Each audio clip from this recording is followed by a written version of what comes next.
जय हिंद बच्चों। आज के इस वीडियो में हम बात करने वाले हैं कैपेसिटर एंड कैपेसिटेंस की। साथ ही साथ हम समझेंगे capacitance of isolated conductor and capacitance of spherical capacitor. Start करते हैं। फर्स्ट टॉपिक है हमारा कैपेसिटर और कंडेंसर। अब समझिए कैपेसिटर और कंडेंसर होता क्या है। फॉर एग्जाम्पल थोड़ा सा चलते हैं चैप्टर 1 की तरफ। जैसे हमने पढ़ा था कि मान लीजिए ये प्लास्टिक है, आप इस प्लास्टिक स्केल को आप अपने बालों से रब करते हैं या आप अपने कॉटन कपड़ों से रब करते हैं। रब करने के बाद जब आप इनको क्या करेंगे, पेपर के छोटे छोटे पीसेस के पास या डस्ट पार्टिकल्स के पास ले जाएंगे, तो ये उन पीसेस को और डस्ट पार्टिकल्स को अट्रैक्ट करती है। क्यों अट्रैक्ट करती है? क्योंकि इस पर चार्ज डेवलप हो जाता है और उस चार्ज के कारण ये एक इलेक्ट्रोस्टैटिक फोर्स अप्लाई करता है, जिसके कारण वो ऑब्जेक्ट्स होते हैं वो इसकी तरफ अट्रैक्ट होने लगते हैं। बट अगर हम एज्यूम करें कि मान लीजिए हमने इसको रब किया, रब करने के बाद हम इसको क्या करते हैं, थोड़े टाइम के लिए होल्ड करके रखते हैं। देन आफ्टर सम टाइम अगर हम इनको ले जाएंगे पेपर पीसेस के पास, पेपर के पार्टिकल्स के पास, तो ये पेपर पार्टिकल्स को अट्रैक्ट नहीं करता। दैट मीन्स जो चार्ज इस पर डेवलप हुआ था वो चार्ज क्या होगा, धीरे धीरे करके मीडियम में लॉस हो जाएगा। तो अगर हम इस पर वे में देखें तो ये तो हमको मालूम है कि जब हम किसी ऑब्जेक्ट पर चार्ज डेवलप करते हैं तो एक रिजल्ट हमको ये मिला कि चार्ज डेवलप तो होता है बट वो लॉन्ग टाइम तक स्टे नहीं कर सकता किसी भी ऑब्जेक्ट पर। तो इसके लिए हमको एक डिवाइस या एक इंस्ट्रूमेंट की जरूरत पड़ती है जो किसी भी चार्ज को लॉन्ग टाइम तक स्टोर कर सकता है और जब हमको उसकी जरूरत होती है तब वो उसके रिलीज कर सके। तो इसलिए एक डिवाइस यूज की जाती है, that device is called capacitor और condenser. Simply a device that is used to store a charge for long time is called capacitor. वैसे अगर हम बात करें कंडक्टर्स की, तो जो कंडक्टर्स होते हैं, कंडक्टर्स भी क्या कर सकते हैं, चार्ज को स्टोर कर सकते हैं। बट कंडक्टर्स की जो चार्ज को स्टोर करने की कैपेसिटी होती है वो कैसी होती है, लो होती है। लो होने का मतलब क्या है कि ये चार्ज के बहुत कम अमाउंट को स्टोर कर सकते हैं, या हम यूं कहें कि चार्ज को स्टोर करने के लिए जो हमको कंडक्टर चाहिए उसका साइज काफी बड़ा होना चाहिए। बट कैपेसिटर्स के केस में ऐसा नहीं है। सिंपली कैपेसिटर एक इंस्ट्रूमेंट है, एक डिवाइस है जो कम स्पेस में लॉन्ग टाइम तक ज्यादा से ज्यादा चार्ज को स्टोर कर सकती है। ये एक स्टोरेज डिवाइस है, सिंपली एक स्टोरेज डिवाइस है। वैसे तो अगर हम बात करें तो स्टोरेज डिवाइस तो हमारी बैटरी भी है, बट फंक्शनल डिफरेंस होता है दोनों में। बैटरी जो होती है, बैटरी स्टोर करती है इलेक्ट्रिकल एनर्जी को, बट उसको की जो चार्ज को या एनर्जी को रिलीज करने की, सर्किट में सप्लाई करने का जो रेट होता है वो बहुत स्लो होता है, बहुत स्लोली रिलीज करता है। जबकि आपका जो कैपेसिटर होता है ये इंस्टेंटली डिस्चार्ज हो जाता है। इंस्टेंटली डिस्चार्ज होने का मतलब है कि इसकी चार्ज को ट्रांसफर करने की जो रेट होती है सर्किट के लिए वो बहुत फास्ट होती है। सिंपली हमको एक लॉजिक या एक डेफिनेशन हम कहें तो एक डेफिनेशन हमको यहां से क्या मिली है, instrument used for storing charge is called capacitor. एक ऐसा इंस्ट्रूमेंट जो चार्ज को स्टोर करने के लिए हम यूज करते हैं, that instrument is called capacitor. Basically अगर बात की जाए तो जो आपके कैपेसिटर हैं, कैपेसिटर बेसिकली थ्री टाइप्स के होते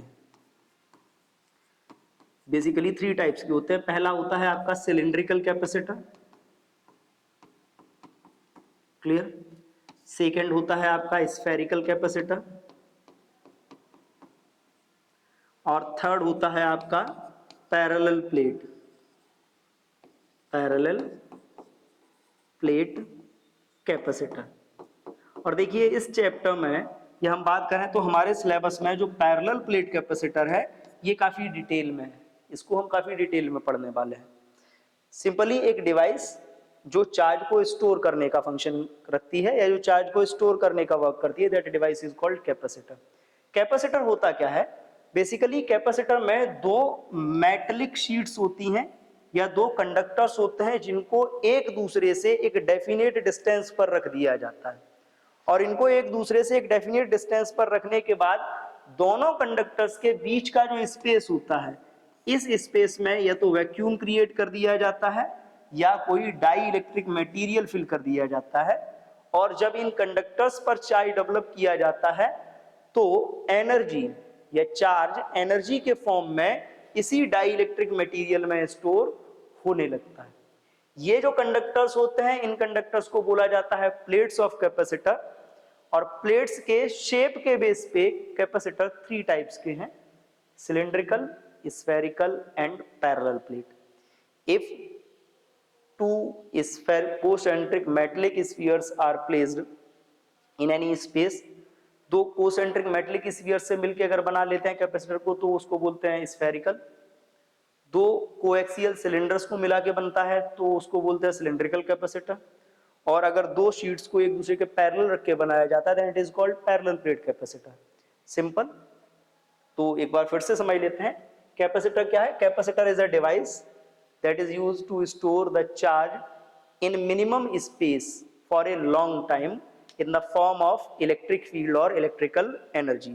एक ऐसी डिवाइस जो कम स्पेस में लॉन्ग टाइम तक चार्ज को इलेक्ट्रिक फील्ड या इलेक्ट्रिक फॉर्म एनर्जी के फॉर्म में स्टोर कर सकती है, that device is called capacitor.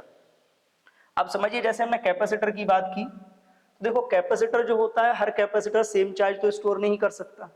जैसे कंडक्टर की बात करें तो कंडक्टर्स में भी क्या होता है, कंडक्टर्स में भी अलग अलग साइज के जो कंडक्टर्स होते हैं सबकी चार्ज को स्टोर करने की कैपेबिलिटी अलग अलग होती है। वैसे ही अगर हम बात करें तो जो आपके कैपेसिटर्स हैं, कैपेसिटर्स भी कंडक्टर्स से ही मिलके बने हैं, तो अलग अलग शेप अलग अलग साइज के जो कैपेसिटर्स होंगे उनकी भी चार्ज को स्टोर करने की कैपेसिटी अलग अलग होगी। क्लियर। तो कोई भी कैपेसिटर कितने चार्ज को स्टोर कर सकता है, या हम यूं कहें कि द स्ट्रेंथ और the capacity of storing charge is called capacitance. कोई भी कैपेसिटर कितना चार्ज स्टोर कर सकता है, उसकी कितनी कैपेसिटी है, that capacity is called capacitance. For example समझ लीजिए, जैसे अगर हम बात करें, मान लीजिए हमारे पास एक कंडक्टर है, हम इस कंडक्टर को पहले चार्ज करते हैं V1 पोटेंशियल तक। इन दैट केस सपोज उसमें चार्ज स्टोर हुआ Q1। बाद में ये हमारा फिर से डिस्चार्ज हो गया, हमने इसको दोबारा स्टोर किया, दोबारा इसको चार्ज किया V2 पोटेंशियल से, मान लीजिए चार्ज इसमें स्टोर हुआ Q2। अगर हम आपसे ये बोल दें कि मान लीजिए कि जो V1 है that is greater than V2, तो Q1 और Q2 में क्या रिलेशन होगा। फॉर एग्जाम्पल पहले हमने इसको चार्ज किया कितने वोल्ट पर, 200 वोल्ट पर, चार्ज स्टोर हुआ Q1। फिर हमने इसको चार्ज किया 100 वोल्ट पर, चार्ज स्टोर हुआ Q2। तो एक सिंपल सा लॉजिक आता है, कम वोल्टेज पर जब हमने चार्ज किया होगा तो कम चार्ज स्टोर हुआ होगा, हमने ज्यादा वोल्टेज के साथ चार्ज किया होगा तो ज्यादा स्टोर हुआ होगा। इसमें तो कोई प्रॉब्लम है नहीं। तो सिंपली अगर हम बात करें तो एक फैक्ट हमें मालूम होता है, the charge stored in any capacitor और conductor is directly proportional to the applied potential difference. किसी भी कंडक्टर या किसी भी कैपेसिटर में कितना चार्ज स्टोर होगा ये उस पर लगने वाले पोटेंशियल डिफरेंस के डायरेक्टली प्रोपोर्शनल होता है। Q is directly proportional to V। Charge stored in any capacitor is directly proportional to its potential difference. अगर हम यहाँ से प्रोपोर्शनलिटी साइन को रिमूव करते हैं तो यहाँ पे कांस्टेंट आता है C इंटू V, और अगर हम यहाँ से C की वैल्यू फाइंड करें तो C इज इक्वल क्या होगा, Q upon V। Here C is a constant, this constant is called capacitance। क्या बोलते हैं इसको, कैपेसिटेंस। यहां पर जो ये कांस्टेंट आ रहा है वोल्टेज और चार्ज की रेस्पेक्ट में, इसी कांस्टेंट को बोला जाता है कैपेसिटेंस। अगर हम इस कैपेसिटेंस की बात करें तो इस कैपेसिटेंस की जो बेटा यूनिट होगी क्या निकल के आएगी, यूनिट समझ लीजिए चार्ज की होती है कूलाम, पोटेंशियल की होती है वोल्ट, तो यूनिट निकल के आती है कूलाम पर वोल्ट, या इसी को आप चाहो तो कूलाम पर वोल्ट को ही बोल सकते हो फैरेड। क्या बोल सकते हो, फैरेड। क्लियर। अब यहां से समझ लीजिए, सिंपली हमने बात करी कैपेसिटेंस क्या है, कैपेसिटी ऑफ कंडक्टर और capacitor to store charge. Clear. अब यहां से देखो, यहां से एक डेफिनेशन आपको और मिल सकती है। क्या डेफिनेशन मिल सकती है? वो डेफिनेशन समझो, the ratio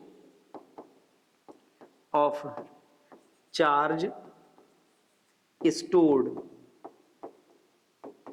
in capacitor to applied potential difference, applied potential difference is called capacitance। Clear. तो किसी भी कैपेसिटर में स्टोर होने वाले चार्ज और अप्लाइड पोटेंशियल डिफरेंस का जो रेशियो है, that ratio is called capacitance. और theoretically we can say it is the capacity of any capacitor to store charge. That means हम यहाँ से ये बता सकते हैं कि अगर किसी कैपेसिटर की कैपेसिटेंस ज़्यादा है तो वो ज़्यादा चार्ज स्टोर कर सकता है, और अगर उसकी कैपेसिटेंस कम है तो वो कम चार्ज स्टोर करेगा। इट इज़ द कैपेसिटी, और हम सिंपली कह सकते हैं स्ट्रेंथ। क्या कह सकते हैं? स्ट्रेंथ भी बोल सकते हैं चार्ज को स्टोर करने की। कैसे हम फाइंड आउट कर सकते हैं वैल्यू? तो we know charge stored in any capacitor is directly proportional to applied potential difference. Proportionality sign की प्लेस पे एक कांस्टेंट आता है, this constant is known as capacitance. Clear. ये आ गया आपका फॉर्मूला। यूनिट आ गई इसकी कूलाम पर वोल्ट, या इसी को क्या बोलते हैं? फेरेड।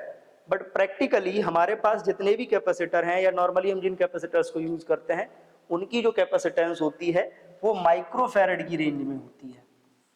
क्योंकि जो फेरेड है ये कैपेसिटेंस का जो बेसिक यूनिट है, ये काफ़ी बड़ा होता है, इसकी वैल्यू काफ़ी ज़्यादा होती है।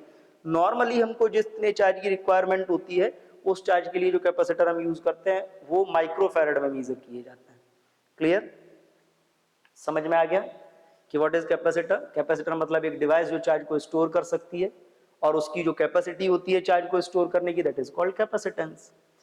अब बात हमको ये करनी है कि जैसे हमने बोला कि चार्ज तो कंडक्टर भी स्टोर कर सकते थे, बट कंडक्टर्स की चार्ज को स्टोर करने की जो स्ट्रेंथ थी, जो कैपेसिटी थी, वो बहुत कम थी, बहुत कम थी। तो अगर बहुत कम थी तो कितना चार्ज वो स्टोर कर सकते हैं, या कंडक्टर्स जो होते हैं, कंडक्टर्स की कैपेसिटेंस कितनी होती है, हम उसको समझते हैं। नेक्स्ट टॉपिक है हमारा capacitance of isolated spherical conductor. Clear. अब देखिए इससे रिलेटेड बोर्ड एग्जाम में 2010 में क्वेश्चन आया हुआ है इसी का। क्या है? So that the capacitance of a spherical conductor is 4 pi epsilon naught times the radius of spherical conductor. Clear. अब समझिए, let we consider a conductor. हम क्या करते हैं? एक कंडक्टर कंसीडर कर लेते हैं, that is of radius r। Suppose this is a conductor and its radius is, ये इसका सेंटर है, रेडियस कितना है? r। And suppose plus q charge is given to it, that is distributed over its surface. Conductor है तो जब भी इस पर चार्ज डेवलप किया जाएगा तो चार्ज कहाँ होगा? इसकी सरफेस पर डेवलप हो जाएगा, वो डिस्ट्रीब्यूट हो जाएगा। अब देखिए जब चार्ज इसकी सरफेस पर डिस्ट्रीब्यूट हो गया, तो चार्ज सरफेस पर जब डिस्ट्रीब्यूट होगा, इन दैट केस अगर हम बात करें तो इन that case the potential difference between surface and centre, surface और सेंटर के बीच पोटेंशियल डिफरेंस कितना होगा? समझिए, आपने फॉर्मूला पढ़ा हुआ है, V is equal K into Q by R. V is equal K into Q by R. अब यहां पर देखिए, अगर हम इसी से कैपेसिटेंस निकाल लें, क्या निकालते हैं? नाउ कैपेसिटेंस ऑफ कंडक्टर, इसकी अगर हम कैपेसिटेंस की बात करते हैं तो देखो कैपेसिटेंस का फॉर्मूला आपने क्या पढ़ा हुआ है? C इज इक्वल होता है Q by V। Value place करेंगे, वैल्यू प्लेस करेंगे तो क्या आएगा? C is equal Q by K into Q by R. Clear. K into Q by R, Q से Q कैंसिल, ये कितना आएगा आपका, ये आएगा C is equal 1/k into R। Clear. अब यहां पर समझ लीजिए K जो होता है, आपको मालूम है कि K की वैल्यू कितनी होती है, K की वैल्यू आपने पढ़ रखी है 1/4πε0। अगर आप ये वैल्यू K की अप्लाई कर लेते हो इसमें, ये वैल्यू अगर K की आप अप्लाई कर लेते हो, तो ये वैल्यू अप्लाई करने पे आपका क्या आएगा, तो आपका जो C आएगा, देखिए 1/k है, तो ये ऊपर पहुंच जाएगा, कितना हो जाएगा, C is equal 4πε0 into R। Clear. C is equal 4πε0 into R. It is the capacitance of a spherical isolated conductor. Simply आप एक कंडक्टर कंसीडर कर लीजिए, and when the charge is given to it, then it is distributed over its surface. जितना भी दिया जाएगा सारा का सारा इसकी सरफेस पर डिस्ट्रीब्यूट होगा, चार्ज सरफेस पर आ जाएगा। In that case potential is equal K into Q by R. Potential को यूज करके हम कैपेसिटेंस फाइंड करते हैं, कितनी आई capacitance, C is equal Q upon V। Value रखेंगे V की, कैंसिल होके आएगा C is equal 1/k into R। K की वैल्यू प्लेस करोगे तो C is equal 4πε0 into R। From this we can say, अगर हम इसको देखें तो यहां से हमको रिलेशन मिलता है, capacitance of conductor is directly proportional to their radius. Radius का मतलब है साइज। क्या है, साइज। साइज का मतलब सिंपली अगर हम बात करें तो कंडक्टर का साइज, रेडियस जितना बड़ा करते जाओगे, साइज जितना बड़ा होगा, उसकी चार्ज को स्टोर करने की कैपेसिटी भी उतनी ही बढ़ती जाएगी। एक बार बोर्ड एग्जाम में क्वेश्चन आया था, what is the capacitance of earth if it is treated like a conductor. अगर अर्थ एक कंडक्टर हो तो इसकी कैपेसिटेंस क्या होगी। अब एक सिंपल सी बात समझिए, अर्थ क्या है, अर्थ तो स्फेरिकल है, तो स्फीयर की कैपेसिटेंस का फॉर्मूला हमको अप्लाई करना पड़ेगा। अगर हम यही कंडीशन इसमें अप्लाई कर लें, if earth is conductor, condition देखिए, clear, its capacitance, then its capacitance. अब समझिए, अगर अर्थ एक कंडक्टर है तो इसकी कैपेसिटेंस कितनी होगी। अब कैपेसिटेंस के लिए आपको एक फॉर्मूला मालूम है, बेसिक फॉर्मूला क्या है, अगर आप रेडियस की बात करें तो अर्थ की रेडियस कितनी है, रेडियस ऑफ अर्थ होती है 6400 किलोमीटर, 6400 किलोमीटर। या अगर हम इसकी बात करें तो हम ये भी लिख सकते हैं, radius of earth is equal 6.4 into 10⁶ metre. Now अगर आप C निकालते हो तो C आपको मालूम है कितना है, 4πε0 इंटू R। 4πε0 मतलब 1/9 इंटू 10⁹ इंटू R कितना है 6.4, क्लियर, इंटू 10⁶, क्लियर। अब यहां पर देखिए 6.4 इंटू 10⁶, अगर आप इसको डिवाइड करते हो, अगर आप इसको डिवाइड करते हो तो डिवाइड करने पे क्या आएगा, C इज इक्वल 6.4 में 9 का डिवाइड करिए 7, क्लियर, सॉरी ये आपका इसमें जाएगा 0.7। आगे अगर बात करते हैं तो 1 0 हो जाएगा 1 1 और ये कंटिन्यू रहेगा इनटू 10⁹ ऊपर जाएगा, माइनस का हो जाएगा तो 10⁻⁻9 और प्लस का 6 ये बचेगा 10⁻⁻3। ये आया आपका किसमें, फैरेड में। अगर आप चाहो तो आप इसको ये भी लिख सकते हो 711 इंटू 10⁻⁻6 फैरेड, क्योंकि नॉर्मली हमने क्या बोला कि जो कैपेसिटेंस होती है हम उसको माइक्रोफैरेड में मेजर कर लेते हैं नॉर्मली। तो 711 इंटू 10⁻⁻6, अगर इसको चाहो तो आप ये लिख सकते हो C is equal 711 microfarad, clear, it is about.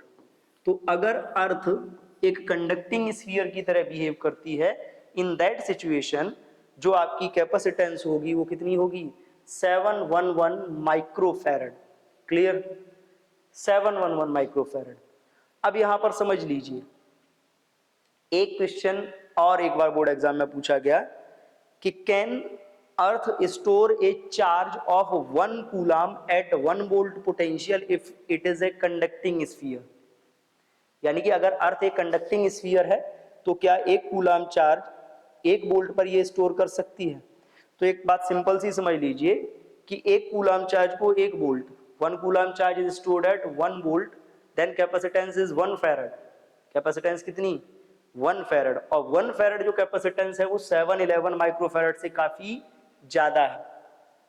काफी ज्यादा होने का मतलब है कि earth could not store 1 coulomb charge at 1 volt potential if it is behave like a conductor. Clear है।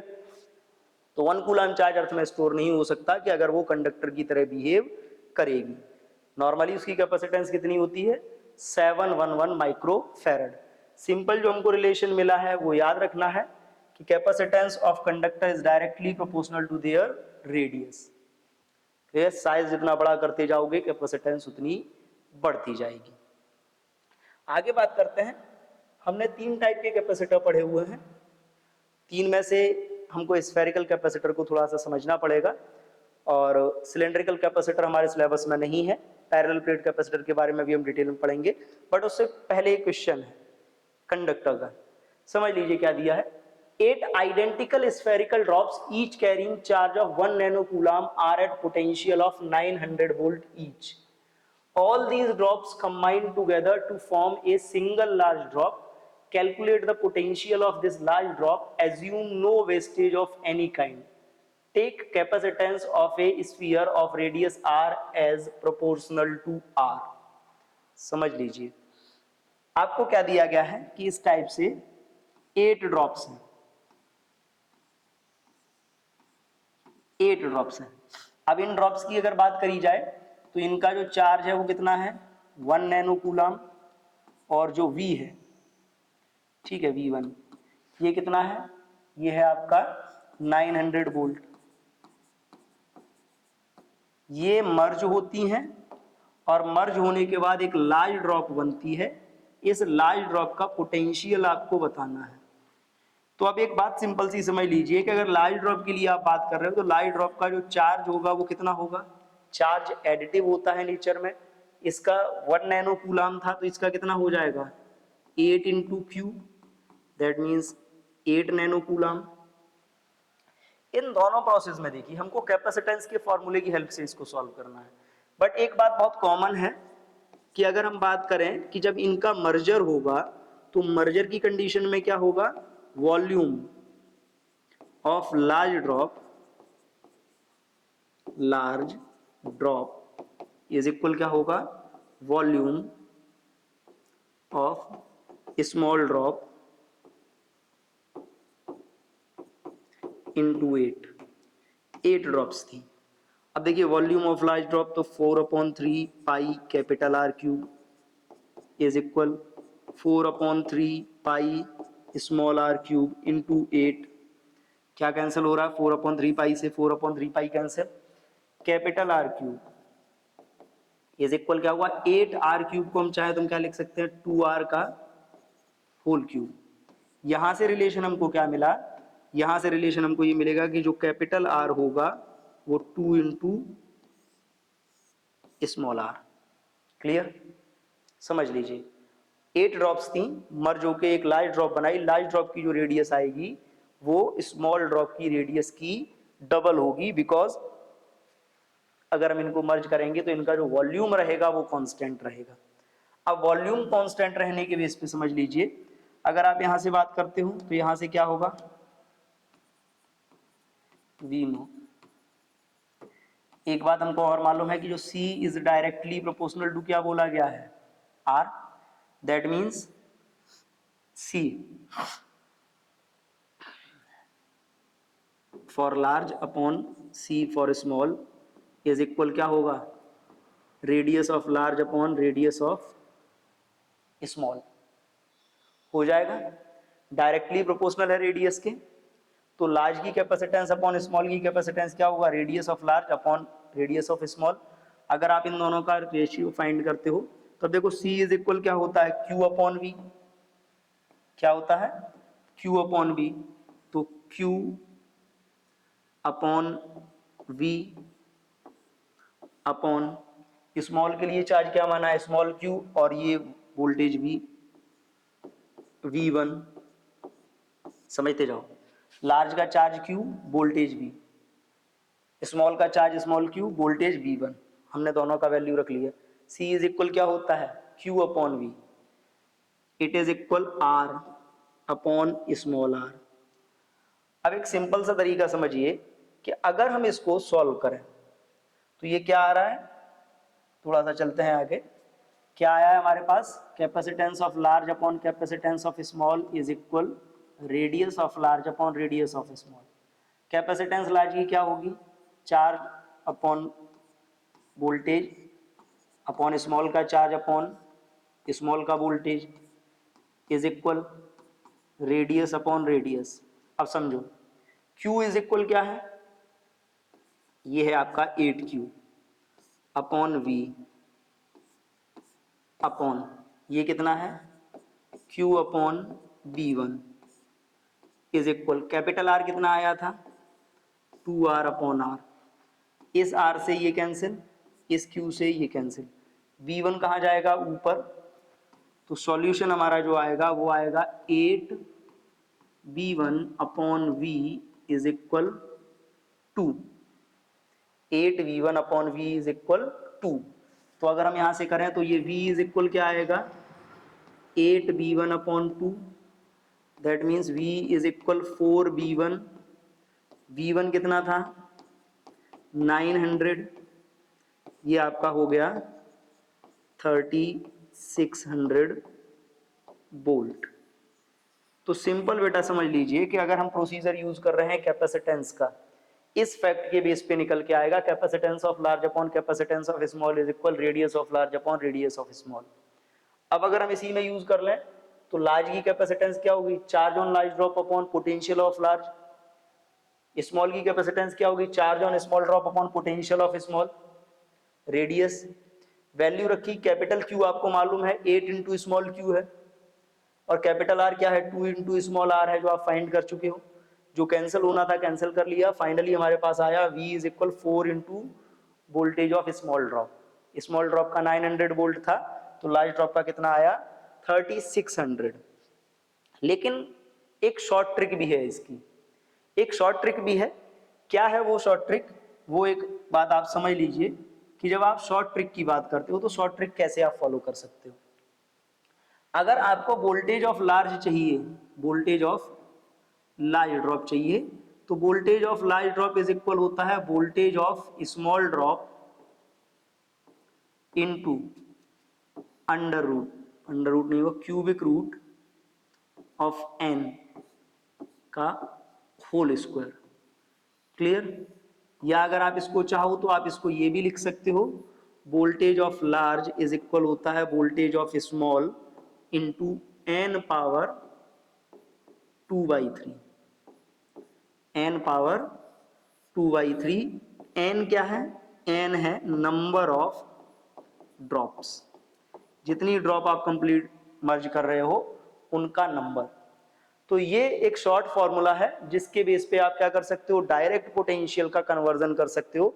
अगर स्मॉल ड्रॉप से मिलके कोई लार्ज ड्रॉप बन रही है directly, VL is equal VS into n power 2/3। अब इसी का ले लीजिए, नंबर ऑफ ड्रॉप कितना था 8, 8 पावर 2/3, 8 का स्क्वायर कितना 64, 64 का क्यूबिक रूट 4, तो 900 इंटू 4 36 आ गया, ये जो हमको चाहिए था। क्लियर है।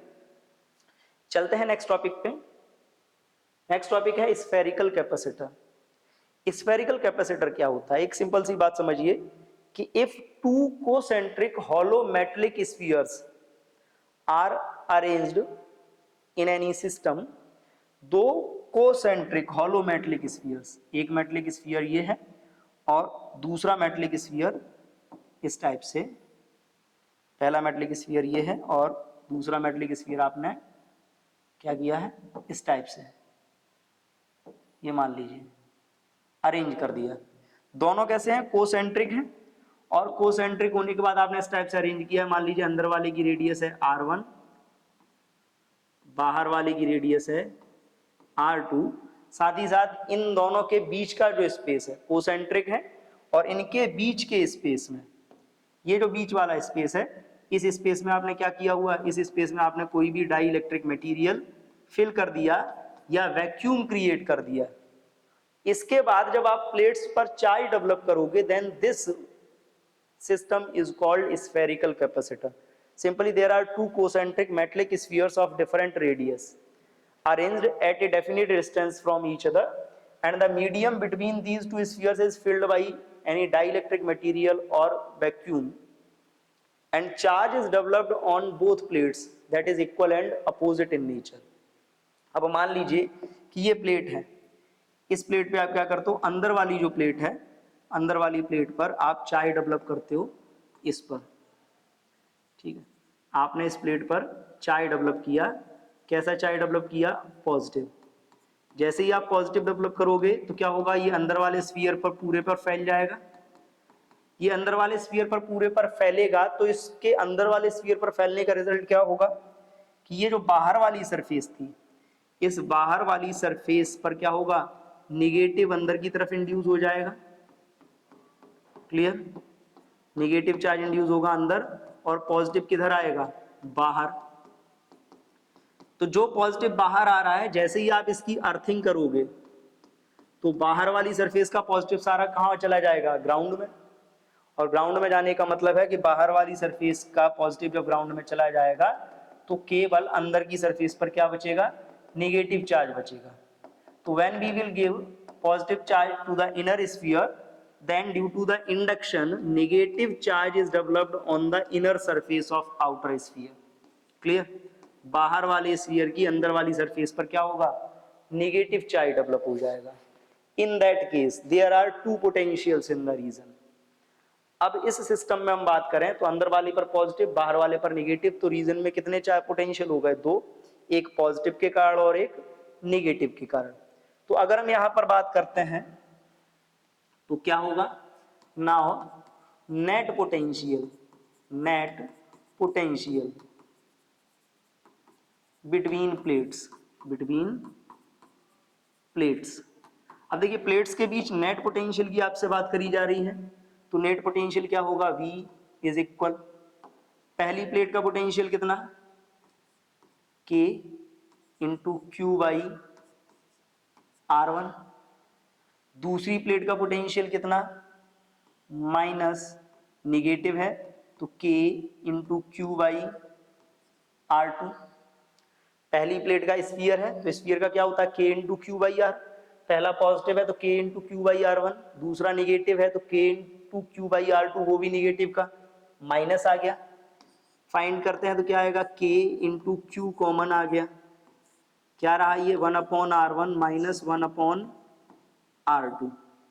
करिए सॉल्व, तो V इज इक्वल क्या आएगा, K Q, it is R2। LCM लेके जब आप इसको सॉल्व करोगे तो ये आएगा R1 इंटू R2, R2 इधर मल्टीप्लाई होगा माइनस R1 इधर, तो R2 minus R1 upon R1 into R2। Clear, solve करेंगे इसको तो V इज इक्वल, ये आ गया आपका पोटेंशियल। क्लियर, बट टारगेट हमारा क्या है, हमको फाइंड करनी है कैपेसिटेंस। क्या फाइंड करनी है, कैपेसिटेंस। तो अब देखिए इसकी कैपेसिटेंस क्या होगी। अगर आप कैपेसिटेंस की बात करते हो तो कैपेसिटेंस का सिंपल फॉर्मूला आपने पढ़ा है, C is equal Q upon V। Value place करिए, वैल्यू प्लेस करते हैं तो C is equal Q upon V। V की वैल्यू क्या है, K into Q in bracket R2 minus R1 upon R1 into R2। Q से Q cancel, R1 R2 ऊपर जाएगा तो C इज इक्वल क्या होगा, R1 into R2 upon K in bracket R2 minus R1। Clear, या आप इसको चाहो तो आप इसको ये भी लिख सकते हो क्योंकि जो 1/k है, 1/k की वैल्यू आप क्या कर रखोगे, 1/k, k होता है 4πε0, 1/4πε0, तो 1/k आप रखोगे तो ये आएगा आपका c is equal 4πε0 into r1 into r2 upon r2 minus r1. Clear? Simple. This is the capacitance of spherical capacitor. Simply, there are two concentric metallic spheres. दो concentric metallic sphere हैं, उनकी बीच का जो स्पेस है उसमें dielectric fill करने के बाद जब अंदर वाली प्लेट को पॉजिटिव चार्ज दिया जाता है तो बाहर वाली पर इंडक्शन के कारण नेगेटिव डेवलप हो जाता है और ये एक सिस्टम कैपेसिटर की तरह बिहेव करता है. This is called spherical capacitor. Simply अगर हम बात करें कैपेसिटेंस की तो हमको पोटेंशियल डिफरेंस चाहिए. तो net potential difference between the plates of capacitor जब आप फाइंड करते हो तो अंदर वाले का आता है k q/r1, बाहर वाले का आता है माइनस k q/r2. पोटेंशियल आ गया k into Q r2 minus r1 upon r1 minus r2. Value रखने के बाद आपका फॉर्मूला आ गया ये. अब यहां पर भी देख लीजिए, यहां पर भी अगर हम कैपेसिटेंस की बात करें तो ये कैपेसिटेंस क्या है, रेडियस पे डिपेंड कर रही है, R1 और R2. R1 और R2 के बीच का जो सेपरेशन है जितना कम होगा, गैपिंग जितनी कम होगी कैपेसिटेंस उतना ज्यादा होगा. सिंपल.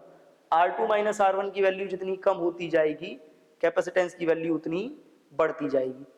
बट एक फैक्टर जो हमको मिला, चाहे हम बात करें कंडक्टर के लिए चाहे हम बात करें कैपेसिटर के लिए, जो कैपेसिटेंस होती है वो उसके शेप या साइज पे डिपेंड करती है, दिए गए चार्ज और पोटेंशियल डिफरेंस पे डिपेंड नहीं करती.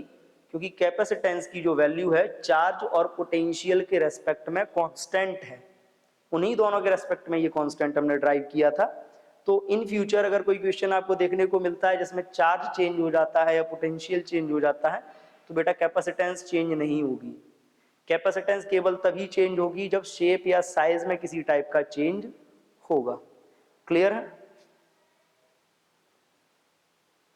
आज के लिए इतना ही. इसके बाद हम बात करेंगे पैरेलल प्लेट कैपेसिटर की नेक्स्ट वीडियो में. Thank you.